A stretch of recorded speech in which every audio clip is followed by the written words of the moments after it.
This is the Segovia Show. Hey everyone, and welcome to another video of the Segovia Show.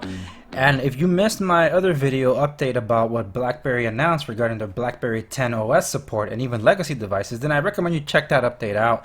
And I mentioned in that video that I'd be interested in giving a BlackBerry 10 device that I own a shot. So I wanted to tell you which I decided to go with, because these are my BlackBerry 10 devices that I dug up. And I had to update some of the apps in here, and it took some time, but they're updated now, and I had to make a choice as to which one I'm going to use. So here are the contenders: the Q10, the Z10, and the Z30.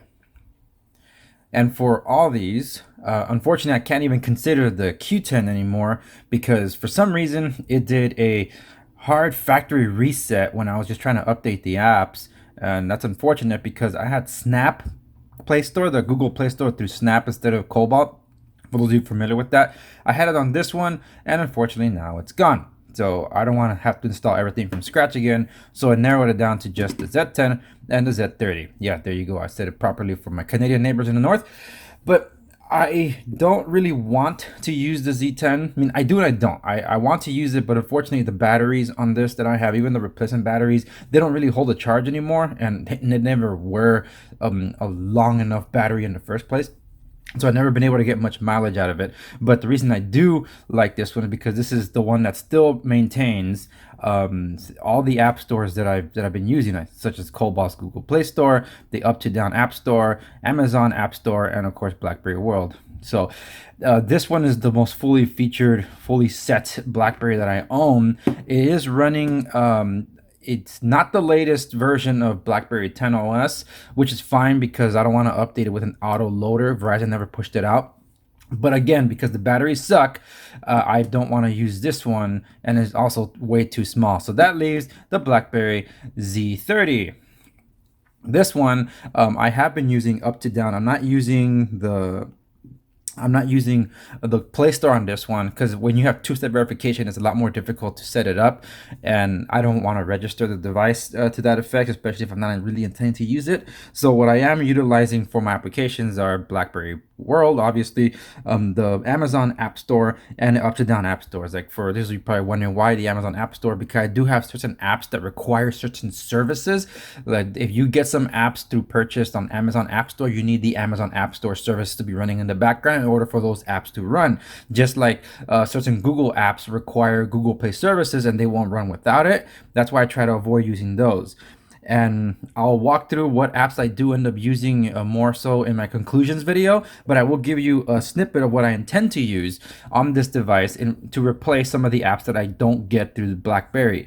So that would be, as you can see, light versions of Skype, Line Chat, Facebook Messenger, Facebook itself, Spotify Lite, and Opera Mini. I will be using the Evolution browser for those of you that have it and still were able to get it before it was ultimately gone.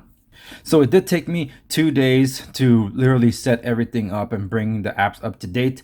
But now that I have it, this is the one I intend to use. So I must say, I'm a little nervous because it's already been a rough couple of days since I decided to try this guy out. But I wanted to give it a chance for science. Mostly, can a device like this still hold out? I know there are people using them out there still, and I would love for this guy to be one of my main devices, but there's a lot of shortcomings to it that I will highlight in the video that I record regarding my verdict as to how this held up for me in 2019. Alright guys, remember to like, share, subscribe, that's the thing to know. And if you haven't checked out my stuff, please go to www.theandresegovia.com so you can check out the meat of my show, where everything is there, and links to all my social media platforms, which are also in the video description down below. Because if you haven't checked out my Facebook, Instagram, or even Twitter, then you're missing out on a lot. Most of all Facebook, because that's where most of the action happens. And I am doing episodes that are for members only, so if you're curious about that, you can definitely go check out Facebook to find the announcements and the posts regarding Andres Off the Record, where I can just talk about anything and everything that I want without fear of being demonetized, because a lot of people out there that do not like other people sharing a differing opinion. But If you're into that sort of thing, where I talk about anything and everything that comes to my mind, then Off the Record is a series for you, and it's only available to members of the Andre Segovia Show. So to learn more about how you can become a member, or at least get on the waiting list, then check out the Andre Segovia page on Facebook. All right, guys, that's it for this video, and I'll see you on the next one.